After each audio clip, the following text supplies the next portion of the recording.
Ma'am, don't take that. She gave you the wrong medications. It's harmful. And oh, ma'am, don't take that. It's the wrong medication. Those 7 words, screamed by a 9-year-old girl at 35,000 feet, would shatter the silence of Flight 447. In the chaos that followed, passengers would witness a racist flight attendant's carefully constructed professionalism crumble, a medical emergency narrowly avoided, and the revelation of a family secret that had been buried for 60 years. But we're getting ahead of ourselves.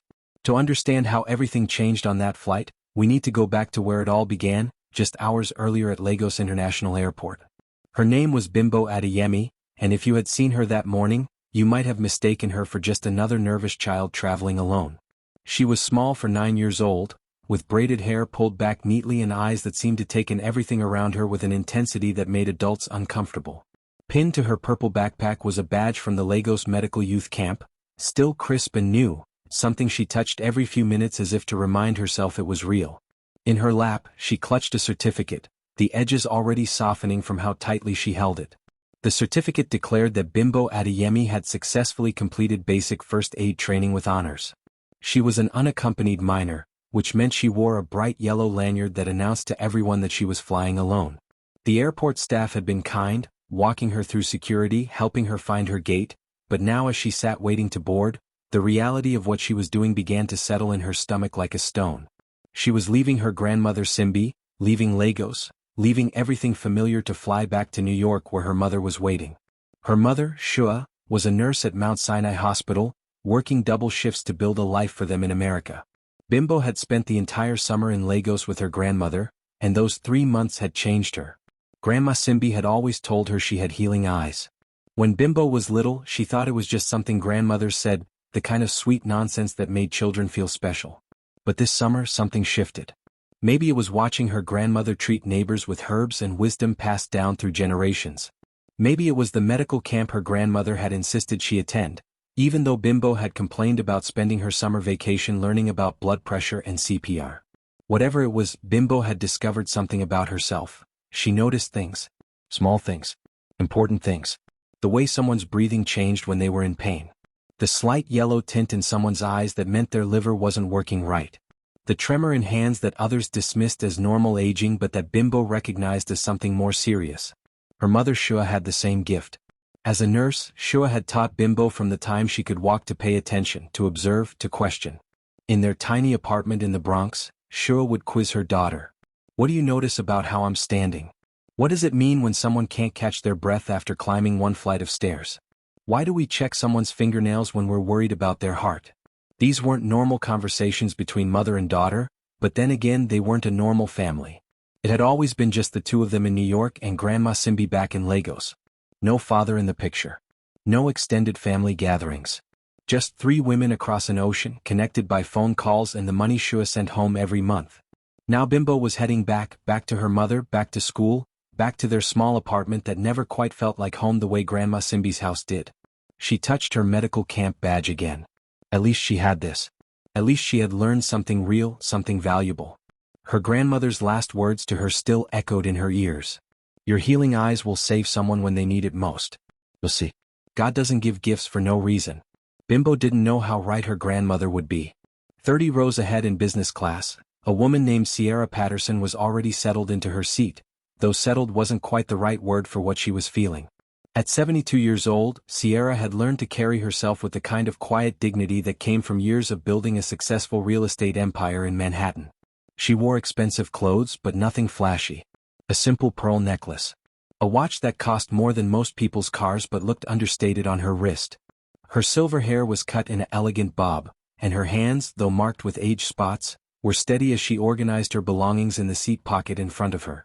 But those steady hands betrayed her when she pulled out a small photograph from her purse. It was old, the colors faded to that particular tint that marked it as being from the 1970s. In the photo, a young white woman with long blonde hair held a baby, standing next to a Nigerian woman whose smile could light up the world. Sierra stared at that photo the way she had stared at it thousands of times over the past 50 years, as if somehow this time, it might reveal something new, some clue to a mystery that had haunted her for half a century. The baby in that photo would be 50 years old now. The Nigerian woman would be in her 70s if she was still alive. Sierra had no way of knowing. She had lost them both, lost them to time and distance and circumstances beyond her control, and not a day went by that she didn't wonder what had happened to them. The baby's name was Shua. The woman's name was Simbi. And once upon a time, they had been Sierra's entire world. But that was a lifetime ago. Now Sierra was flying to New York for a business meeting that couldn't be postponed, even though her doctor had advised against air travel. Her hypertension had been acting up lately, the stress of managing her properties and dealing with the grief that never quite went away after her husband died 5 years ago. She had her medications, of course. Sierra was meticulous about her health. In her carry-on bag, she kept an organized pill case with each medication clearly labeled. Morning pills, evening pills, emergency pills. Everything color-coded, everything in its place. The pink oval pills for her blood pressure. The white round pills for her cholesterol. The small yellow ones for her thyroid. She knew them all by heart. She tucked the photograph back into her purse and closed her eyes, trying to ignore the anxiety that hummed in her chest. Just a 7-hour flight. She had taken this route dozens of times for business. She would be fine. She always was. If you had told Sierra that morning that her life was about to intersect with a 9-year-old girl named Bimbo, she would have laughed. If you had told her that this intersection would answer questions she had carried for 50 years, she wouldn't have believed you. But sometimes the universe has a way of bringing people together in the most unexpected moments, and Flight 447 was about to become one of those moments. The boarding call came over the loudspeaker. Business class first, then premium economy, then the rest. Bimbo waited with her yellow unaccompanied minor lanyard, watching the line move forward. That's when she first noticed the flight attendant who would change everything. Her name was Sarah Mitchell and she had been flying for 15 years. 43 years old, impeccably groomed, with her hair pulled back in the tight bun required by airline regulations and a smile that looked painted on. She stood at the entrance to the aircraft, greeting passengers with the kind of professional warmth that came from saying the same phrases thousands of times. "Welcome aboard. Let me help you with that. Your seat is just down the aisle to the left." But Bimbo noticed something others might have missed. She noticed the way Sarah's smile reached her eyes when certain passengers boarded and stayed frozen and fake for others.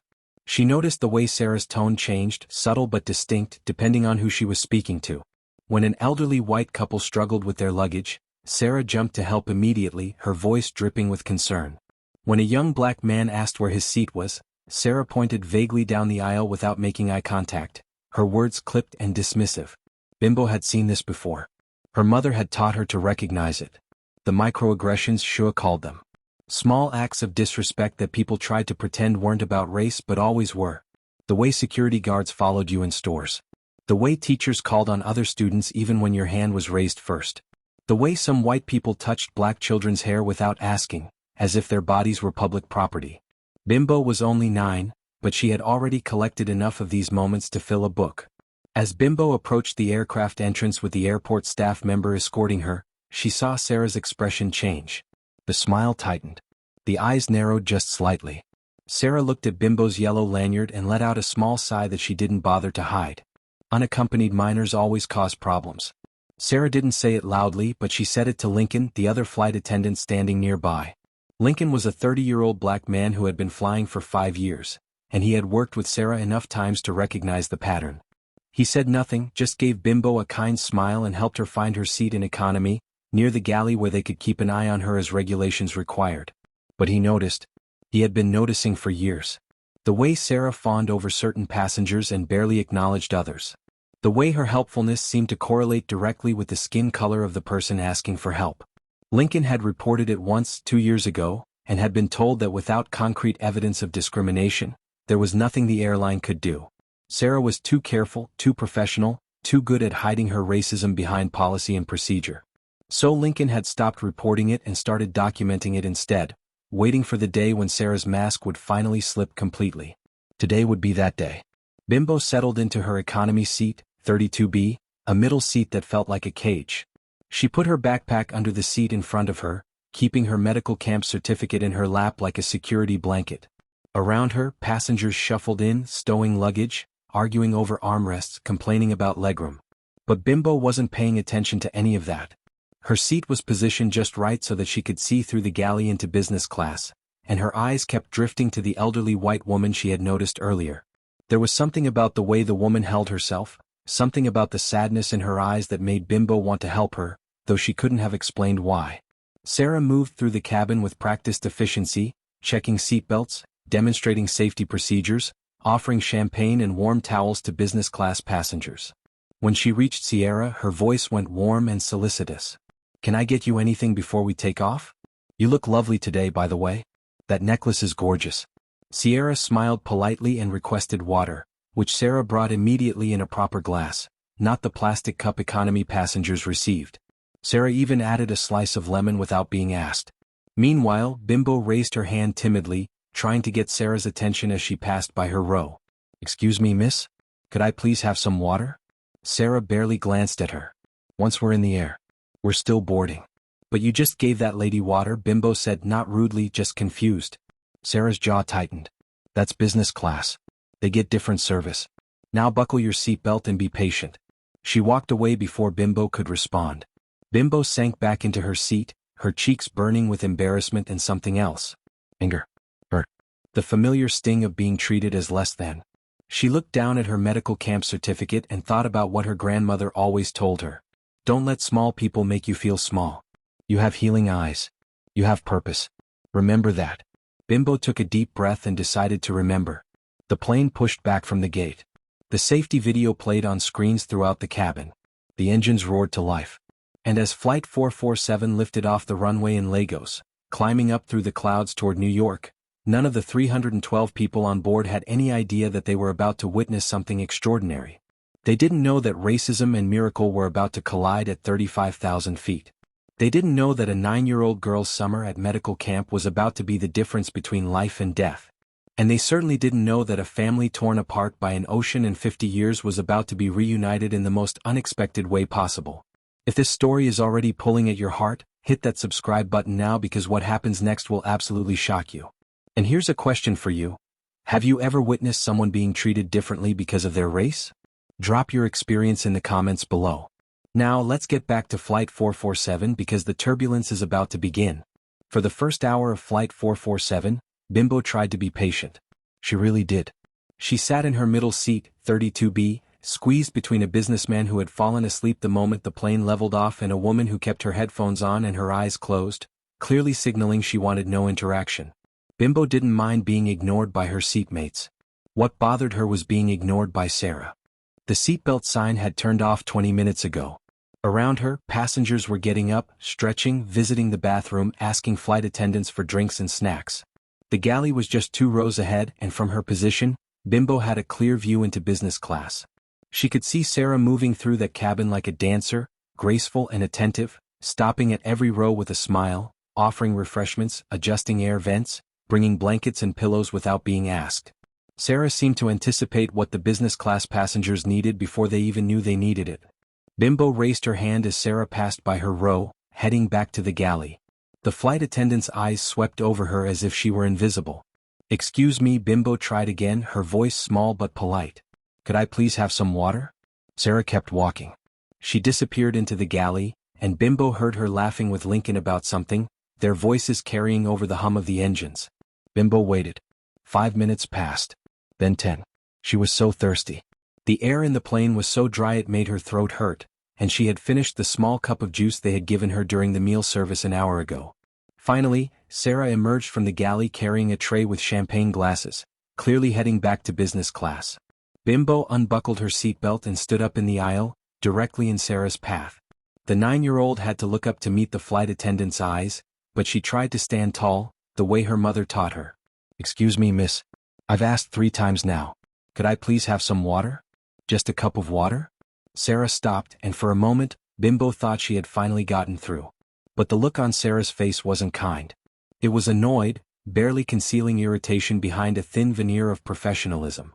"You'll wait your turn like everyone else. I'm serving business class right now. Return to your seat."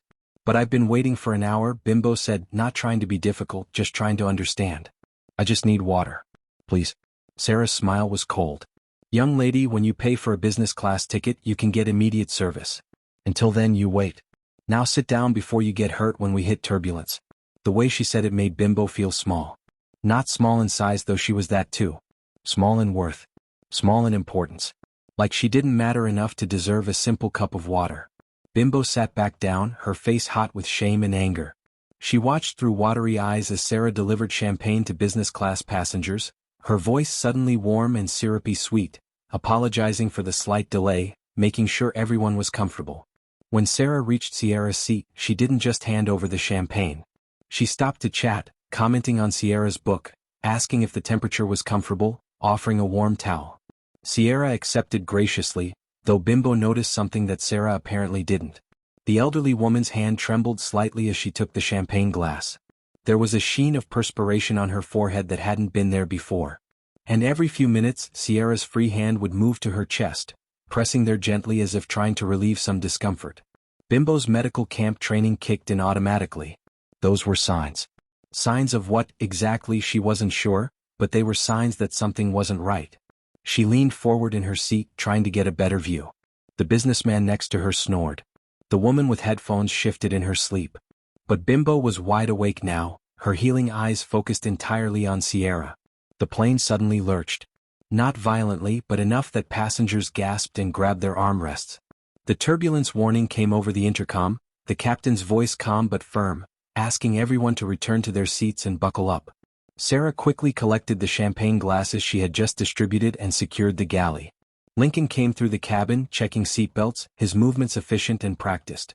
When he passed Bimbo's row, he gave her a small, apologetic smile, and Bimbo wondered if he had heard Sarah's dismissal earlier. The turbulence continued. Not terrible but uncomfortable. The plane bounced and shuddered, and outside the windows, Bimbo could see dark clouds that they were flying through. She gripped her armrests and closed her eyes, thinking about her grandmother, about her mother waiting in New York, about anything except the fact that she was trapped in a metal tube thousands of feet above the ocean. When she opened her eyes again, she looked toward business class out of habit. And that's when she saw Sierra press the call button above her seat. Sarah appeared within seconds. The difference in response time wasn't lost on Bimbo. She had been asking for water for over an hour. Sierra pressed a button once and had a flight attendant at her side immediately. Bimbo watched as Sierra spoke to Sarah, her face pale now, the perspiration more noticeable. She saw Sierra gesture to her chest, then point upward to the overhead bin. She couldn't hear what they were saying over the engine noise and the murmur of other passengers, but she saw Sarah nod and reach up to open the bin above Sierra's seat. What happened next seemed to unfold in slow motion, though in reality it took only seconds. Sarah pulled down an elegant leather carry-on bag from the overhead compartment. But either she didn't have a good grip on it, or the turbulence threw off her balance because the bag slipped from her hands. It fell, hitting the armrest of Sierra's seat, and the bag burst open. Pill bottles tumbled out. Bottles and bottles of medication, more than Bimbo expected, scattered across the business class floor, rolling under seats and into the aisle.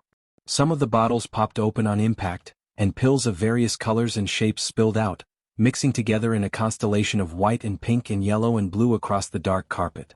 Sarah's professional composure cracked for just a moment. Bimbo saw her face twist in frustration, saw her mouth form words that looked like curses even though Bimbo couldn't hear them. The flight attendant dropped to her knees, grabbing at the bottles and loose pills, trying to collect them quickly. Sierra unbuckled and tried to help, but Sarah waved her off, clearly embarrassed that she had dropped a passenger's belongings. Lincoln appeared, having seen the commotion, and he knelt down to help as well. From her seat in economy, Bimbo watched. And as she watched, something uncomfortable started growing in her stomach. A feeling. An instinct. The same instinct that had made her grandmother say she had healing eyes. The same instinct that had made her the top student at medical camp. Sarah was rushing. In her embarrassment and frustration, she was just grabbing pills and shoving them back into bottles without checking which pills went where. Bimbo could see it even from 30 feet away. The white round pills going into a bottle that should hold pink oval ones. The small yellow tablets being mixed with larger capsules. Sarah wasn't reading the labels. She was just cleaning up the mess as quickly as possible, wanting to make the problem disappear. Lincoln, to his credit, was being more careful. Bimbo saw him squinting at labels, trying to match pills to their proper bottles. But Sarah kept grabbing things from his hands, her movements sharp and irritated, clearly wanting to handle this herself without his help. She said something to him that made him sit back on his heels and raise his hands in surrender, letting her take over. The turbulence bounced the plane again. A few more pills rolled under seats, irretrievable. Sarah gave up on those, gathering the bottles she had managed to refill and placing them back in Sierra's leather bag. She stood up, smoothing her uniform, her professional mask sliding back into place. She handed the bag to Sierra with an apology that Bimbo could see but not hear, probably something about the turbulence, about accidents happening. Sierra accepted the bag with grace, placing it on the empty seat beside her. She still looked unwell, still had that sheen of sweat on her forehead, still pressed her hand to her chest periodically. Sarah asked Sierra something. Sierra nodded.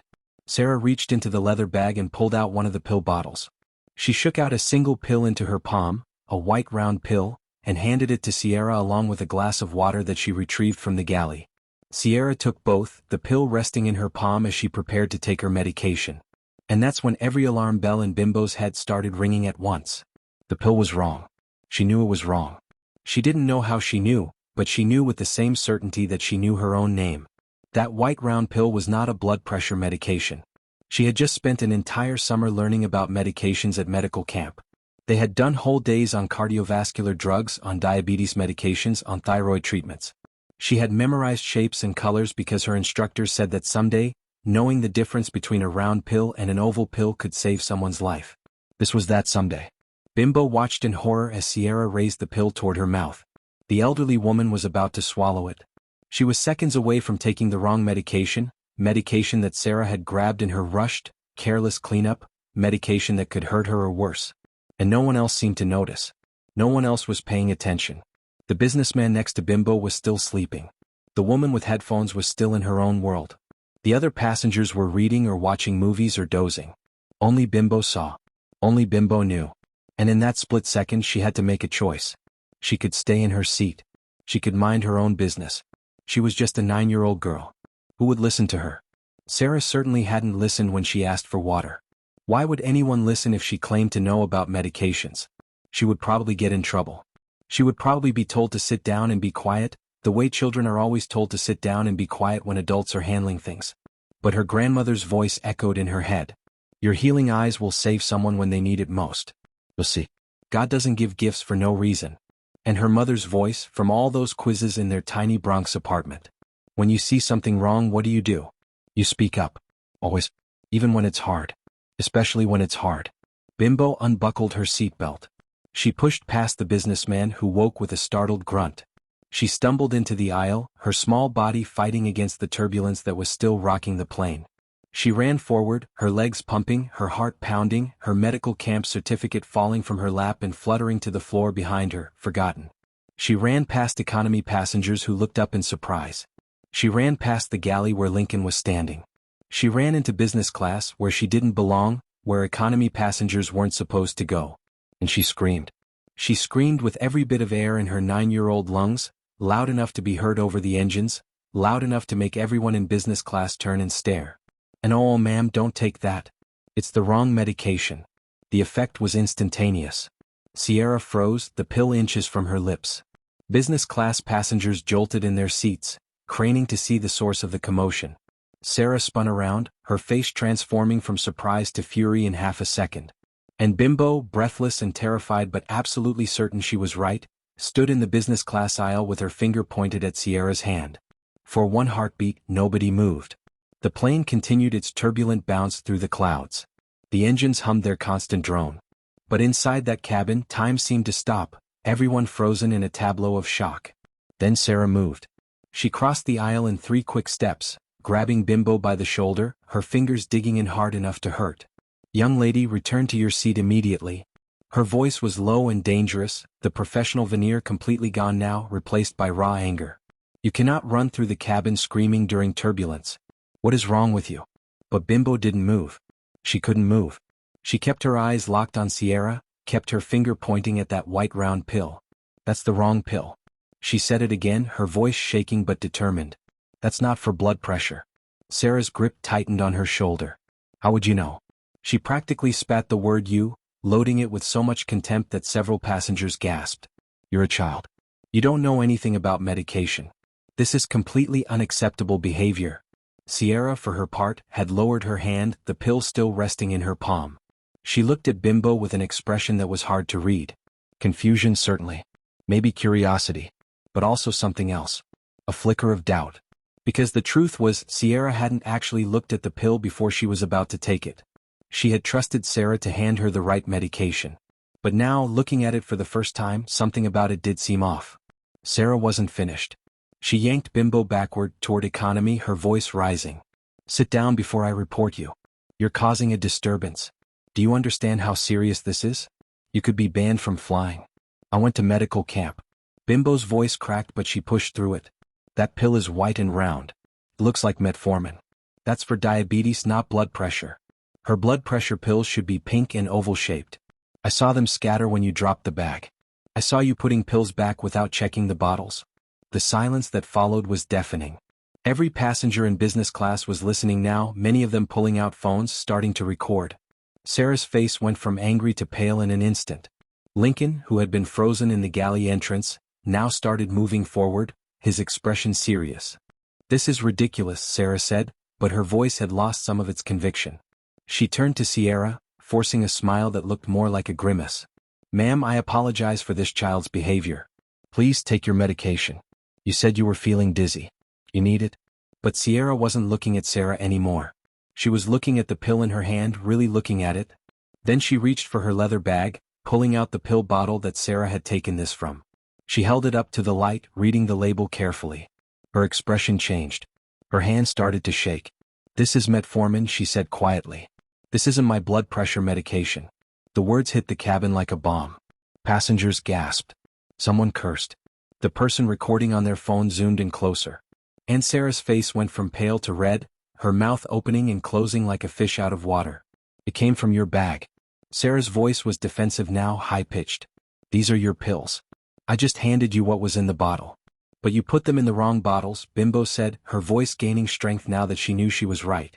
When everything fell, you were rushing. You didn't check. You just grabbed pills and put them wherever. I watched you do it. Sierra was staring at the pill in her hand with an expression of dawning horror. She looked up at Bimbo, then at Sarah, then back at the pill.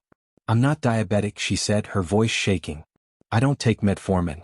If I had taken this with my blood pressure condition, with my other medications. She didn't finish the sentence. She didn't have to.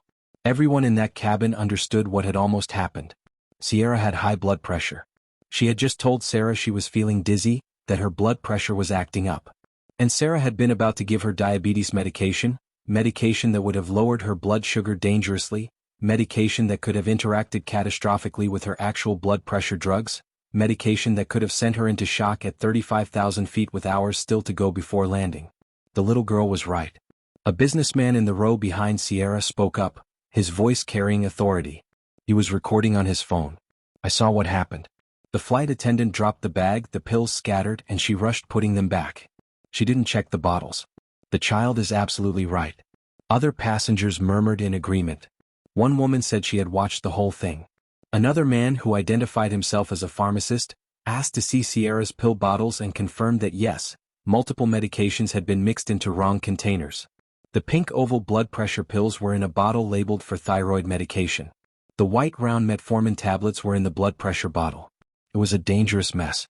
Lincoln reached Bimbo's side, gently removing Sarah's grip from the child's shoulder. His voice was calm but firm. Sarah, I think we need to sort out these medications properly. And maybe we should have the captain radioed about this situation. Sarah's face was a mask of humiliation and barely contained rage. She looked at Bimbo with such hatred that the 9-year-old instinctively stepped back. Then Sarah looked at the passengers recording her, at Lincoln's disappointed expression, at Sierra's pale, shaken face. This is being blown completely out of proportion, Sarah said, her voice tight. It was an accident. The bag fell. Anyone could have made the same mistake. But not everyone would have refused to listen when someone tried to stop them from making that mistake worse, Lincoln said quietly. Not everyone would have tried to force a passenger to take medication that a child was screaming was wrong. The plane shook again with turbulence, but no one seemed to notice anymore. The drama unfolding in business class was far more gripping than anything the weather could provide. Sarah opened her mouth, closed it, opened it again. She had no defense. No excuse. She had been careless, she had been dismissive, and she had nearly killed a passenger because she was too proud and too biased to listen to a 9-year-old black girl who knew more about medications than she did. Sierra reached out a trembling hand and touched Bimbo's arm gently. Child, she said, her voice thick with emotion. What's your name? Bimbo, ma'am. Bimbo Adeyemi. Bimbo, you just saved my life. Sierra's eyes were filling with tears. Do you understand that? If I had taken that pill. She couldn't finish. Her hand went to her chest again, and this time Bimbo realized it wasn't just discomfort. It was fear. The fear of how close she had just come to a medical emergency that could have killed her. Lincoln was already on the phone with the cockpit, explaining the situation. Other flight attendants were arriving, summoned by the commotion. Passengers in economy were craning their necks to see what was happening. And Sarah stood frozen in the middle of it all, watching her career implode in real time, knowing that every second was being recorded and would be online within hours of landing. But Bimbo only had eyes for Sierra. The elderly woman looked so fragile now, so shaken. Bimbo's protective instincts kicked in, the same instincts that had made her run forward in the first place. "Are you okay? Can I get you some water? Real water from the right source?" Bimbo's concern was so genuine, so pure, that several passengers felt tears spring to their eyes. This child, after being treated so poorly by Sarah, after being ignored and dismissed and physically grabbed, was still trying to help. Sierra pulled Bimbo into a hug, holding the 9-year-old tight. "Thank you," she whispered. "Thank you, thank you, thank you." And somewhere in that embrace, something shifted in the universe. Two people who should never have met, whose paths should never have crossed, were connected now. Connected by a moment of crisis, by a child's courage, by an old woman's near-death experience. But they didn't know yet how deep that connection really went. They didn't know about Lagos and Peace Corps volunteers and babies and lost letters and 50 years of searching. They didn't know that they were family. Not yet. But they would. Oh, they would. If you're on the edge of your seat right now, imagine how those passengers felt. Don't go anywhere because what happens next will absolutely blow your mind. And I want to hear from you. Would you have had the courage to speak up like Bimbo did, even if it meant getting in trouble? Let me know in the comments. Now let's see what happens when the captain gets involved. Lincoln had been a flight attendant long enough to know when a situation was spiraling out of control. This was one of those moments. He could feel it in the tension crackling through the business class cabin, could see it in the way passengers had their phones out and recording, could hear it in the tremor in Sierra's voice as she held Bimbo and whispered thank you over and over like a prayer. He gently separated them, keeping one hand on Bimbo's shoulder in a protective gesture that was the complete opposite of how Sarah had grabbed her. His voice was calm, professional, but carried an authority that made everyone listen. "Ma'am," he said to Sierra, "I need to see all of your medications. Every bottle. We need to figure out exactly what got mixed up and make sure you have the right pills for the rest of the flight." Sierra nodded, still shaking, and handed over her leather bag. Lincoln carried it to an empty seat and began methodically removing pill bottles, lining them up on the tray table. There were 8 bottles in total. 8 different medications for various conditions. As he opened each one and compared the pills inside to the descriptions on the labels, his expression grew more and more grim. Sarah stood a few feet away, her arms crossed defensively over her chest, her jaw clenched so tight it looked painful. She kept glancing at the passengers who were recording, and each time she did, her face flushed darker with humiliation and anger. Lincoln examined the first bottle. Blood pressure medication. The label said the pills should be pink and oval. The pills inside were white and round. Wrong. He set it aside and opened the second bottle. Thyroid medication. Should be small and yellow. The pills inside were pink and oval. Also wrong. He moved to the third bottle, then the fourth, his movements becoming faster as the scope of the problem became clear. "This is bad," he muttered, more to himself than anyone else. "These are all mixed up. Every single bottle has the wrong medication inside." A passenger gasped. Someone else cursed. The man who had identified himself as a pharmacist stood up and came over, asking if he could help. Lincoln gratefully accepted, and together they began the painstaking process of sorting through 8 bottles worth of pills, trying to match each medication to its proper container based on the descriptions on the labels. While they worked, Bimbo stood quietly to the side watching. Her mind was racing through everything she had learned at medical camp. The instructors had made them memorize common medications, their shapes, their colors, their purposes. She had thought at the time that it was tedious, boring work. Why did she need to know what a thyroid pill looked like? But her grandmother had insisted she pay attention, had quizzed her every evening after class. "Your healing eyes need knowledge to work properly," Simbi had told her. "You can see that something is wrong, but you need to know what and why." Now Bimbo understood. Now all those hours of memorization made sense. The pharmacist passenger held up a white round pill, examining it closely. "This is definitely metformin," he confirmed. 500 milligrams. This is a diabetes medication. If someone with high blood pressure had taken this along with their actual blood pressure medication, it could have caused a dangerous drop in blood sugar. Combined with the blood pressure medication they would take later, and the stress on the body from flying. He trailed off, shaking his head. This could have been catastrophic. Sierra made a small sound of distress. Bimbo immediately went to her side, taking the elderly woman's hand without being asked. "It's okay," Bimbo said softly. "You didn't take it. You're safe." "Because of you," Sierra whispered, squeezing the child's hand. "Only because of you." Sarah had heard enough. She stepped forward, her voice sharp and defensive. "This is unnecessary drama. It was an accident. The bag fell, pills scattered, anyone could have mixed them up. Why is this child being treated like some kind of hero when all she did was cause a scene?" Lincoln looked up from the pill bottles, his expression harder than Bimbo had ever seen it. "Sarah, she saved a passenger's life. She did what you should have done, which is be careful with someone's medication. And when she tried to help, you physically grabbed her and tried to silence her." "I was trying to maintain order." Sarah's voice was rising now, losing the last threads of professional composure. "She ran through the cabin during turbulence. She could have been hurt." The pharmacist spoke up, his voice dry. "She was trying to prevent someone from being hurt much worse. I think her priorities were correct." Other passengers murmured agreement. A woman in the row behind Sierra spoke up, her voice clear and carrying. "I've been watching this flight attendant for the past 2 hours. She's been nothing but attentive to some passengers and completely dismissive to others. And the pattern is very obvious." Another passenger added, "I asked her for help with my bag when I boarded, and she walked right past me. But she helped the couple behind me immediately." Sarah's face was scarlet now. She looked around at the sea of recording phones, at the passengers all nodding in agreement, at Lincoln's disappointed expression. "You're all making assumptions. You don't know what you're talking about." But her protest sounded hollow even to her own ears. Because she knew. She knew that her bias had been showing all day, had been showing for years.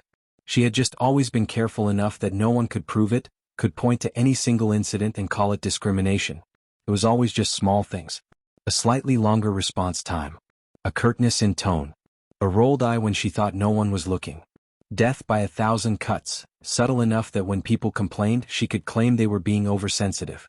But this wasn't subtle.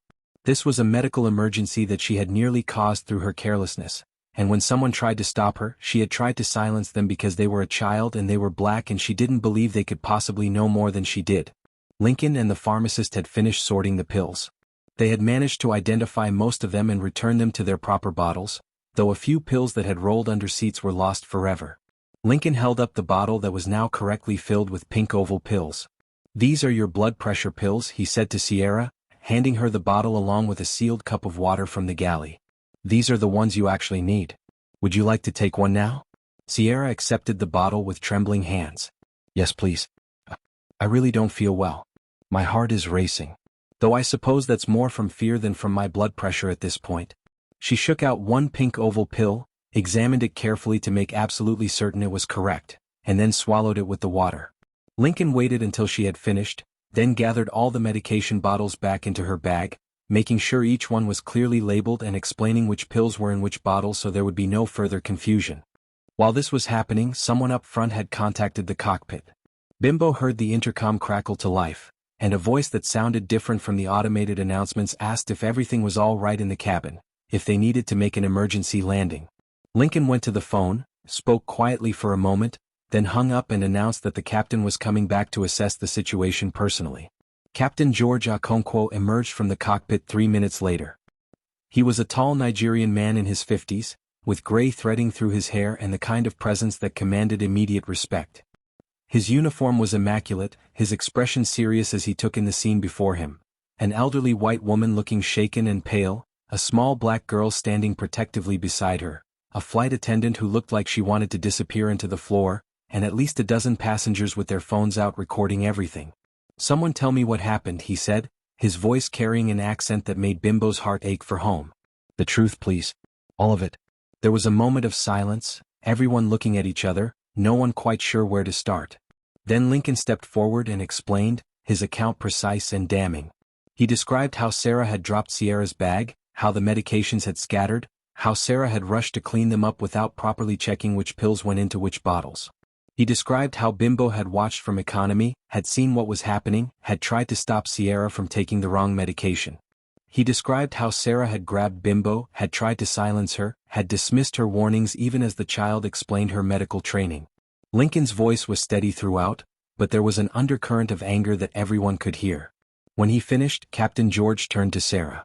Is this accurate? Sarah's mouth opened and closed. Her hands clenched into fists at her sides. When she finally spoke, her voice was defensive, almost aggressive. The bag fell. It was an accident. But this child, she pointed at Bimbo, should have stayed in her seat. She ran through the cabin during turbulence, which is against regulations. She caused a scene. These unaccompanied children are always problems, always demanding attention, always causing drama. The words hung in the air like poison. Several passengers inhaled sharply. Bimbo felt like she had been slapped, tears stinging her eyes. But before she could say anything, before Captain George could respond, Lincoln spoke up. Sarah. His voice was quiet, but it cut through the cabin like a knife. I've watched you ignore this child for 2 hours. She asked you for water 3 times. 3 times. And you walked past her every single time. But you brought champagne to business class passengers without them even asking. You brought warm towels. You chatted about their books and their jewelry.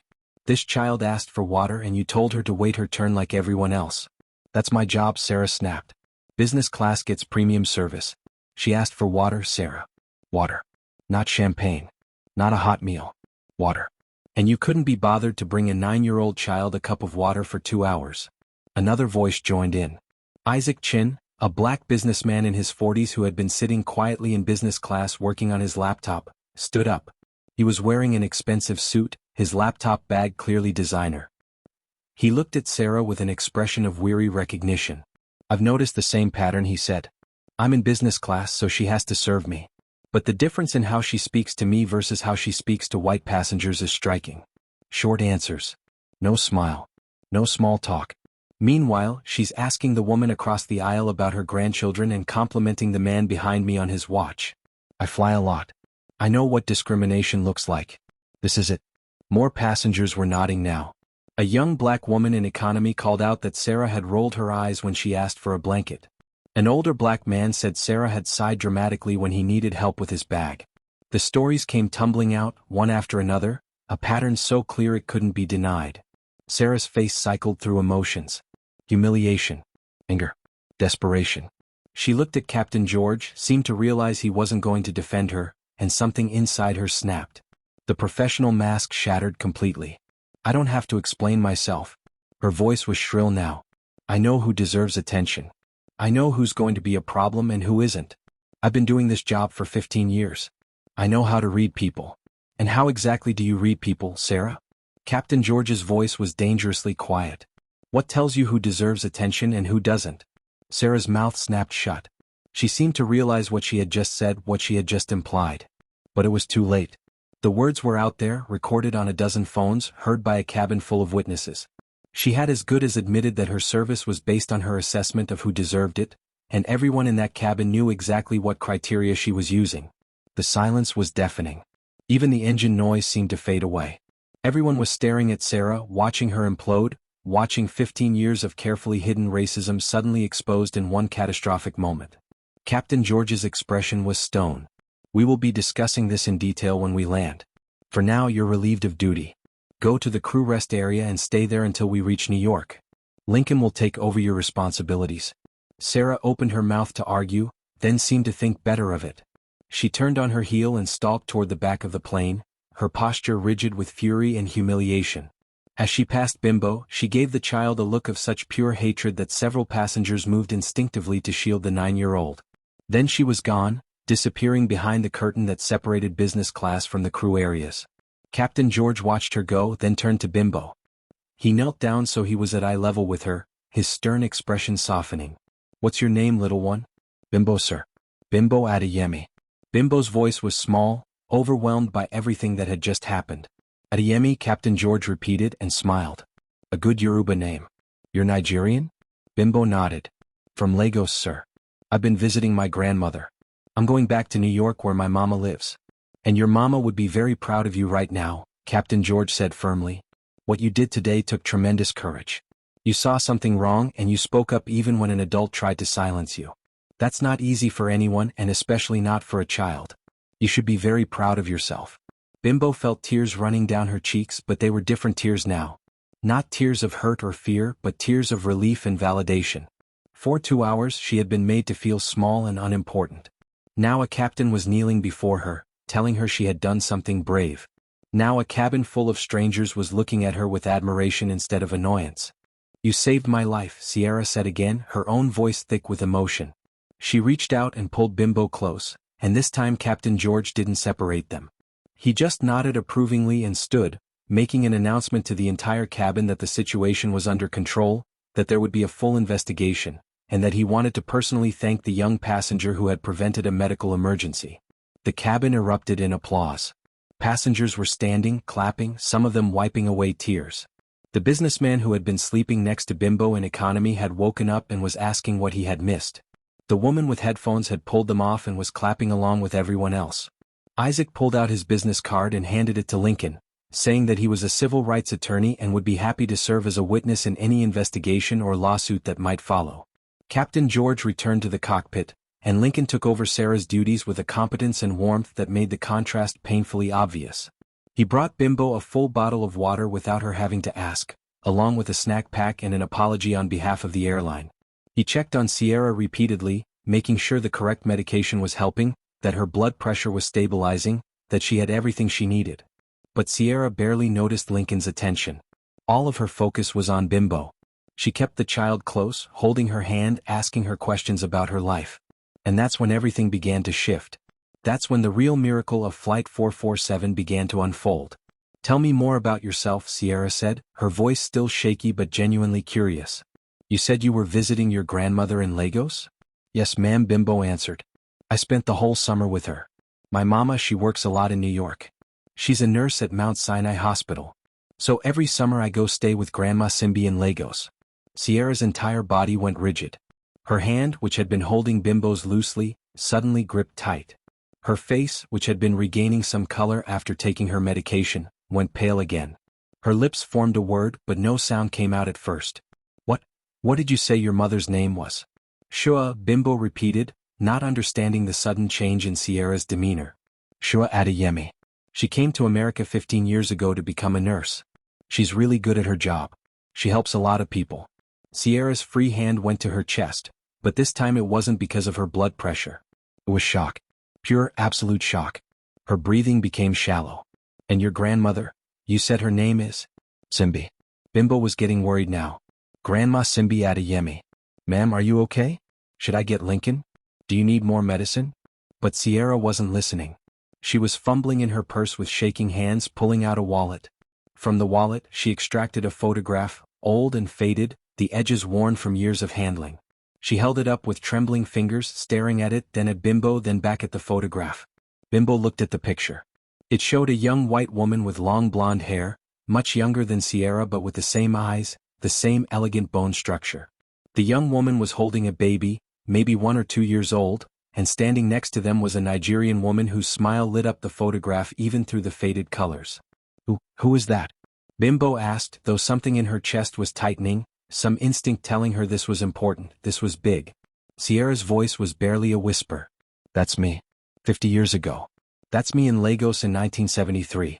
Bimbo looked closer at the photograph, trying to see the young woman as the elderly lady beside her. Yes, she could see it now. The same eyes. The same nose. Just younger, so much younger. And that.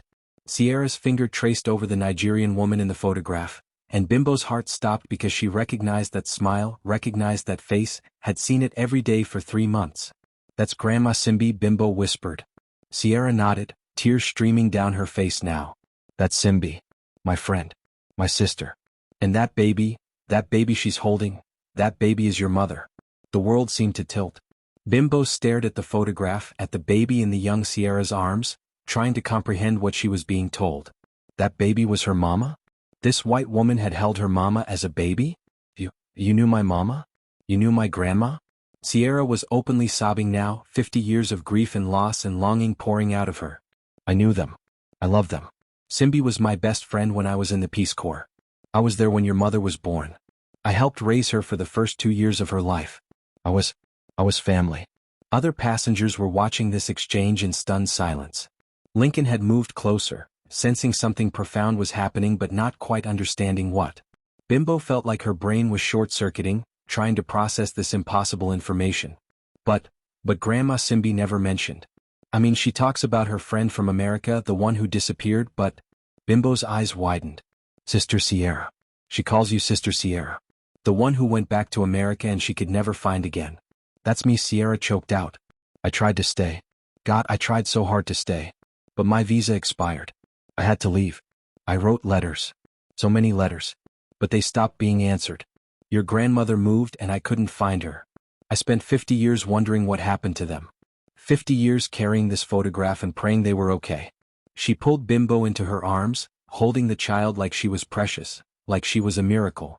And in that moment, with the engines humming and the clouds passing by outside and a cabin full of strangers bearing witness, two people who should never have met, who came from different worlds and different generations, discovered they were connected by bonds stronger than blood. They were family. Separated by time and distance and circumstances, but family nonetheless. And of all the flights Sierra could have been on, of all the seats Bimbo could have been assigned, of all the moments their paths could have crossed, it happened here. It happened now. It happened because a racist flight attendant made a careless mistake, and a 9-year-old girl had the courage to speak up. The universe has a strange way of bringing people together. And Flight 447 was proving that sometimes, the worst moments can lead to the most beautiful miracles. Have you ever experienced a moment where something terrible led to something wonderful? Share your story in the comments because this flight is about to get even more emotional. Don't forget to subscribe because you won't believe what happens when they finally land in New York. Sierra couldn't stop staring at Bimbo. Her hands were still trembling as she held the faded photograph, her eyes moving between the image and the child in front of her, as if she couldn't quite believe what was happening, as if she was afraid that if she blinked too hard, this moment would dissolve like a dream. Your mother, she said, her voice shaking so badly that Bimbo had to lean closer to hear her. Tell me her full name. Her complete name. Bimbo looked confused by the intensity of the question, but she answered readily. Shua Adeyemi. Shua means blessing in Yoruba. Grandma Simbi named her that because she said Mama was a blessing that came during a hard time. Mama came to America 15 years ago. She was working as a nurse in Lagos first, but she wanted better opportunities so she came to New York. She worked really hard to get her American nursing license. Now she works at Mount Sinai Hospital. With each word Bimbo spoke, Sierra's face transformed. The color drained from her cheeks, then rushed back in a flush. Her mouth opened and closed as if she wanted to speak but couldn't find the words. Her breathing became rapid and shallow, and for a moment Lincoln moved closer, worried she was having another medical episode. But this wasn't about blood pressure or medication. This was shock. This was recognition. This was 50 years of questions suddenly finding answers.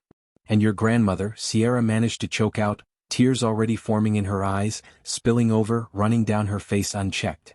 Your grandmother in Lagos. Her name? Is her name Simbi? Bimbo nodded, still confused by why this stranger was crying, why this woman looked like she had just seen a ghost. Yes, ma'am. Grandma Simbi. Simbi Adeyemi. She's 74 years old. She lives in Surulere in Lagos. She used to be a midwife, helped deliver babies all over the neighborhood. Everyone knows her. Everyone loves her. She's the kindest person I know. At the name Simbi, at the confirmation that this wasn't some impossible coincidence of similar names, Sierra let out a sound that was half sob, half gasp. Her whole body started shaking. The photograph fell from her fingers onto the tray table, and she covered her face with her hands, crying so hard that her shoulders heaved with the force of it. Passengers around them had gone completely silent. Everyone was watching now, even people who couldn't hear what was being said could see that something profound was happening. Lincoln stood frozen, unsure whether to intervene. Isaac, the businessman who had spoken up earlier, had tears in his own eyes though he didn't yet understand why. Ma'am? Bimbo's voice was small, frightened. Are you okay? Did I say something wrong? Should I get help? But Sierra was shaking her head violently, reaching out to grab Bimbo's hands, holding them tight enough that it almost hurt. No, you didn't say anything wrong. You said everything right. You said the words I've been praying to hear for 50 years. She picked up the photograph with shaking fingers and held it out to Bimbo, pointing at each person in the image with a trembling hand. Look at this. Look carefully. That woman there, the Nigerian woman with the beautiful smile. Do you recognize her? Bimbo leaned in close, studying the faded image. The photograph was old, the colors had that washed-out quality of pictures from decades ago, but the face was unmistakable. That's Grandma Simbi? Bimbo's voice rose with excitement and confusion. That's her when she was young. Where did you get this picture? How do you have a picture of my grandma? Sierra's tears were flowing freely now, but she was smiling too, a smile of such joy and disbelief and overwhelming emotion that it transformed her face. Because I took this picture. Or rather, someone took it of us. This was in Lagos in 1973. I was 22 years old. And that. Sierra's finger moved to the baby in the photograph, the infant being held in the young white woman's arms. That baby is your mother. That's Shua. She was about 18 months old when this was taken. Bimbo stared at the photograph, her young mind trying to make sense of what she was being told. That baby was her mama? She tried to see her mother's face in the infant's features, tried to imagine her mama as a toddler being held by this white woman who was now crying in front of her. And that's me, Sierra whispered, pointing to the young blonde woman in the photograph. That's me holding your mother. That's me standing next to Simbi. That's me when I was your grandmother's best friend. When I was family. The word family hung in the air like something sacred. Bimbo looked at the young woman in the photograph, then up at Sierra's face, trying to see the connection. The hair was different now, silver instead of blonde. The face was lined with age, marked by 72 years of life.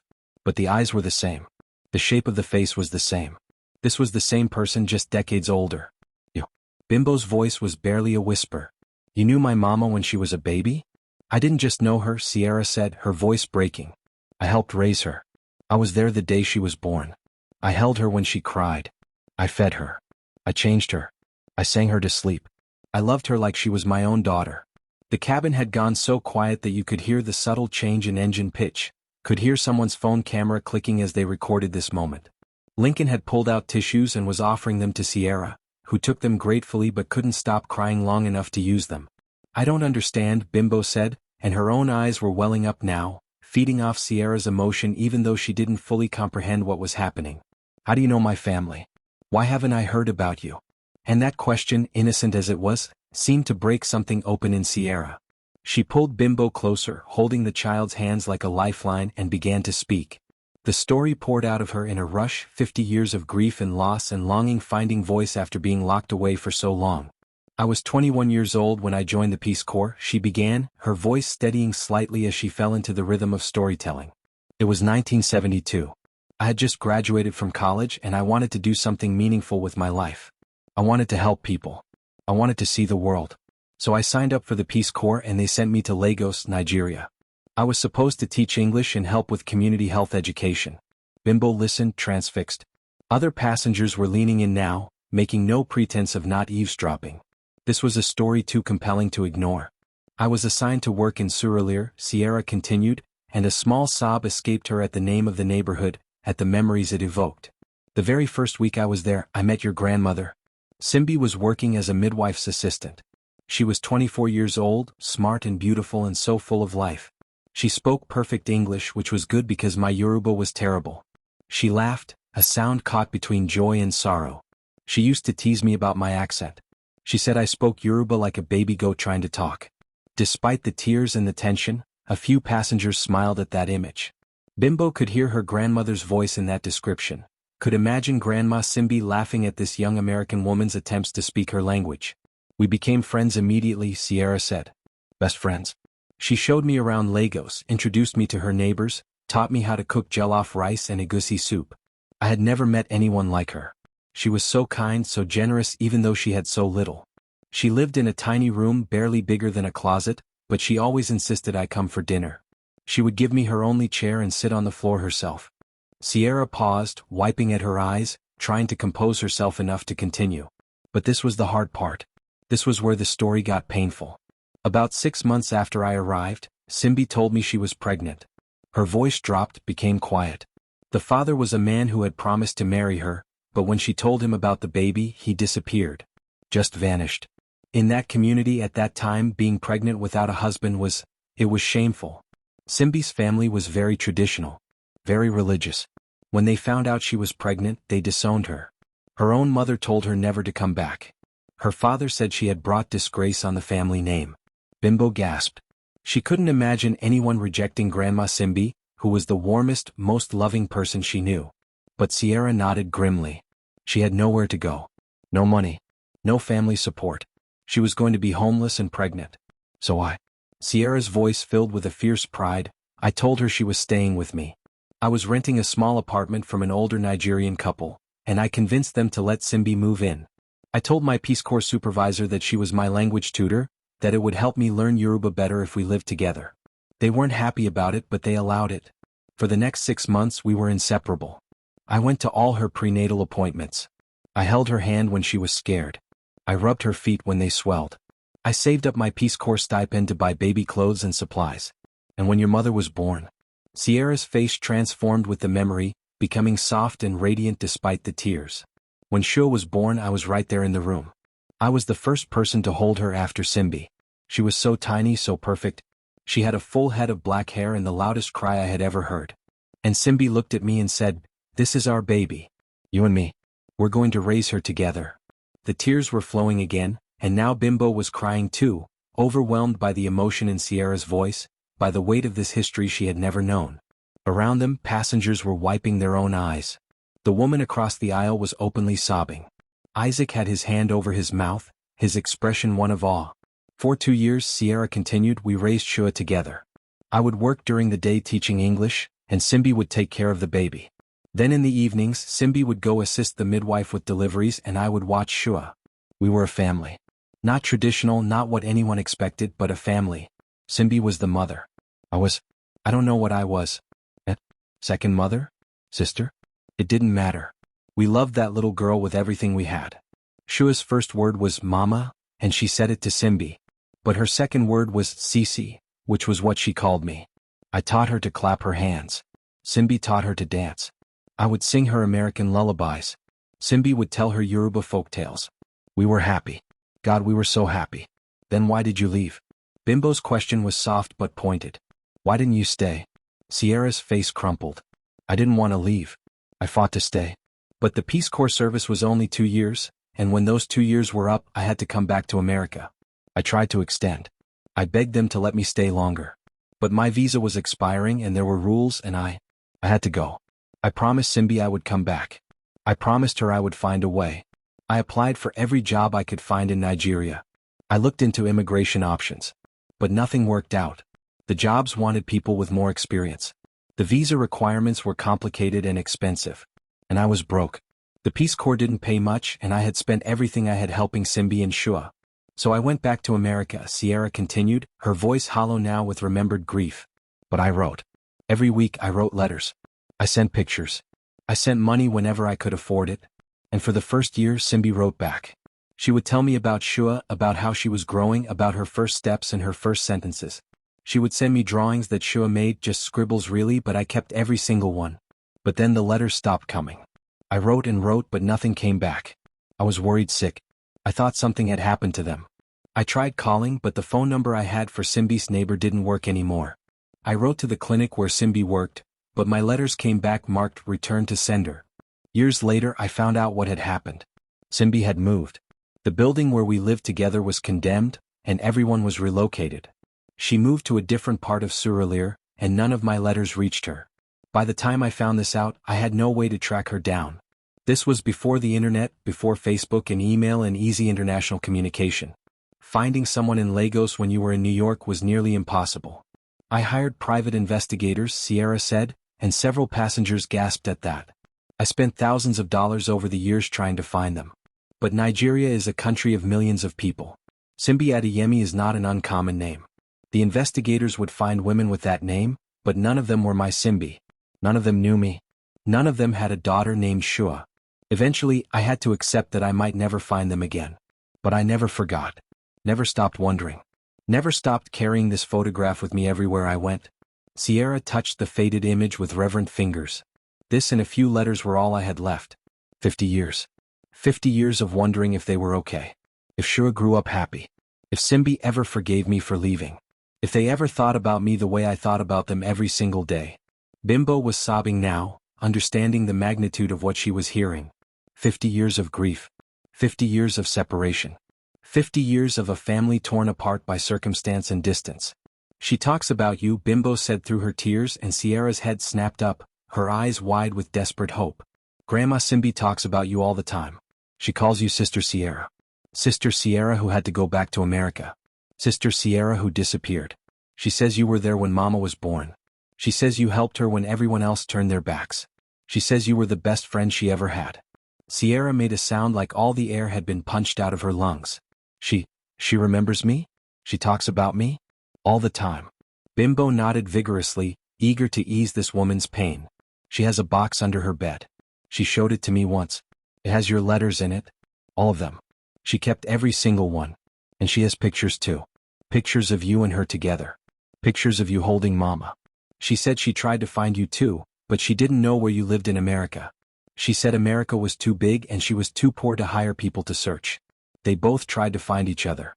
The realization settled over the cabin like a blessing. For 50 years, these two women had been searching, each thinking the other had forgotten, each carrying the grief of a lost connection that neither of them had wanted to lose. She still has the letters? Sierra was smiling now through her tears. She kept them? She treasures them, Bimbo said firmly. She read me one once. It was about how you were saving money to come back to Lagos. You said you missed the jollof rice and the noise of the street vendors and the way the rain sounded on the tin roof. But mostly you said you missed her and Mama. You said you felt like you left half your heart in Lagos. I did, Sierra whispered. I still do. Part of me never left that little apartment in Surulere. Part of me is still there, still sitting on the floor singing to a baby, still laughing with the best friend I ever had. The entire business class section was watching now, and word had spread to economy. Passengers were standing in the aisles, craning to see and hear. Flight attendants had given up trying to maintain order. Even the woman who had been sleeping with her headphones on had woken up and pulled them off, drawn by the emotion rippling through the cabin. Lincoln had tears running down his face. Isaac was recording everything on his phone, preserving this moment for history. The pharmacist who had helped sort the medications was shaking his head in wonder, muttering about miracles and divine intervention. Bimbo, still holding Sierra's hands, had a realization. Mama knows about you too.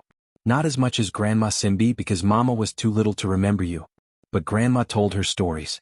Mama knows that there was a white woman from America who was like family, who helped Grandma when she had no one else, who loved Mama like her own child. She knows you existed. She just didn't know your name or how to find you. Sierra's hands tightened on Bimbo's. And now you found me. Or I found you. Or God brought us together. However it happened, you're here. You're real. You're Shua's daughter. You're Simbi's granddaughter. You're family. That word again. Family. It echoed through the cabin, and passengers who had been strangers an hour ago felt connected by the power of it. This wasn't just a story about two people reuniting. This was a story about how families can be torn apart by circumstances beyond their control, about how love can survive decades of separation, about how sometimes the universe conspires to bring people back together in the most unexpected ways. I can give you Grandma Simbi's phone number, Bimbo said suddenly, practically bouncing in her seat with excitement despite her tears. You can call her. You can talk to her. She would be so happy. She talks about you like you're someone from a dream, someone she loved but lost. She would cry so much if she knew I found you. Sierra laughed, a sound of pure joy mixed with tears. Can you imagine? Can you imagine me calling her out of nowhere after 50 years? She'd think it was a scam. She'd hang up on me. No, she wouldn't, Bimbo insisted. Not if I'm the one who calls first. Not if I tell her. I can call her right now. The plane has Wi-Fi, right? I can video call her. Lincoln, who had been standing nearby trying to compose himself, nodded. Yes, we have Wi-Fi. If you want to make a call, I can help you set it up. But Sierra shook her head, placing a gentle hand on Bimbo's shoulder. Not yet, sweet child. Not yet. This is too big, too important to do over a phone call with bad Wi-Fi connection on an airplane. This needs to be done right. This needs to be face-to-face. Her expression became determined, the tears still flowing but her voice growing stronger. I'm coming with you. When we land in New York, I'm meeting your mother. And then she took a deep breath, then I'm buying a ticket to Lagos. I'm going to see Simbi again. After 50 years, I'm going to hug my sister again. The cabin erupted in spontaneous applause. Passengers were clapping and crying and calling out encouragement. Someone shouted that this was the most beautiful thing they had ever witnessed. Someone else said they were going to tell this story for the rest of their lives. Isaac was still recording, his phone camera capturing every moment for posterity. Bimbo threw her arms around Sierra, and the elderly woman held her tight, this child who had saved her life in more ways than one. Because yes, Bimbo had prevented her from taking the wrong medication. But more than that, she had given Sierra back her family. She had answered 50 years of questions. She had proven that love doesn't fade with time, that family bonds can survive decades of separation, that sometimes the people you lose can be found again. In the economy section, Passengers were leaning into the aisles, asking their neighbors what was happening, trying to hear the story. Flight attendants were explaining in hushed voices, and soon the entire plane knew. Everyone knew that a racist flight attendant's carelessness had inadvertently brought together a family that had been searching for each other for 50 years. Everyone knew that a 9-year-old girl's courage had saved a life and revealed a connection that seemed too impossible to be real. But it was real. As real as the photograph Sierra still clutched in her shaking hands.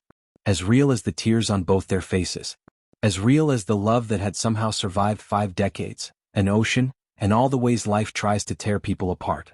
"This is what they mean when they talk about miracles," whispered the woman across the aisle to her husband. "This is what faith looks like." And she wasn't wrong. Can you imagine spending 50 years wondering about someone you loved, only to find them through their granddaughter on an airplane? Drop a comment and tell us about the most unexpected reunion you've ever experienced, and hit that subscribe button because the landing in New York is going to be absolutely unforgettable.